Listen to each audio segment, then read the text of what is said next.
Tonight, you're going to check a number on your phone, a bank balance, a number you already know by heart. But here's the strange part.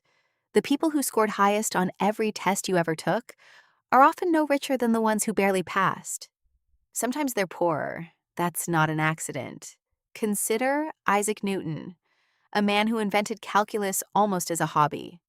In 1720, he made a smart early profit in the South Sea Company, then watched the stock keep climbing without him. So he got back in, near the top. When it collapsed, he lost a fortune. He later said he could calculate the motions of the heavens, but not the madness of people.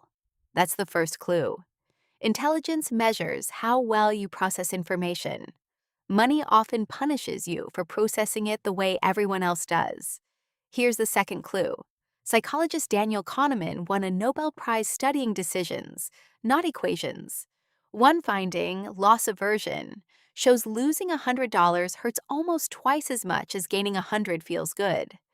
Surgeons and engineers feel this exact wiring. Smart people don't escape it. They just build smarter excuses for obeying it. What does that look like?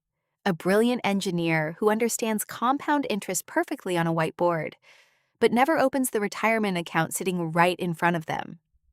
Why? Because school trained you to find one correct answer, graded by someone else, on a fixed timeline. Money has no rubric. It rewards ambiguous decisions over decades, where feedback might not arrive for 20 years. A mind built for quick, clear answers feels unbearable in a game with none. So it retreats to what feels safe. But the fix isn't more intelligence, it's temperament. Sam Walton built Walmart into the largest retailer on earth without being retail's most brilliant strategist. He copied competitors, drove an old truck long after becoming a billionaire, and tested small ideas constantly.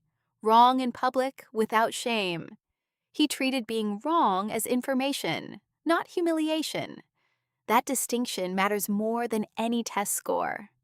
Bright people are trained since childhood to link being wrong with being lesser. So they quietly avoid anything uncertain, which means avoiding almost every real path to wealth.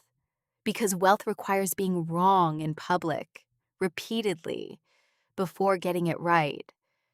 Economist Robert Shiller has pointed out markets run on narratives, not just numbers, stories about what's safe, what's respectable.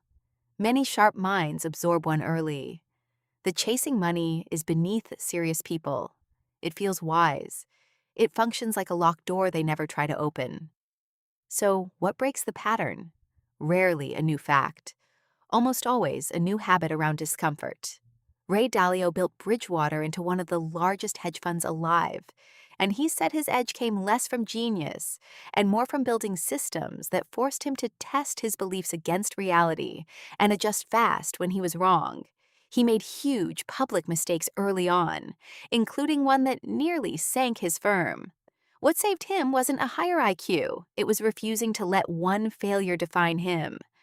That's the muscle school never grades, the ability to be wrong loudly and keep moving. So tonight, when you check that number, notice what you feel before what you know. It rarely measures how smart you are. It measures how you've handled feeling unsure, feeling behind, feeling foolish in front of people who seem certain. Newton could calculate the motions of the heavens. He never learned to calculate the madness of his own certainty. That, more than any exam, is the test that decides where you end up.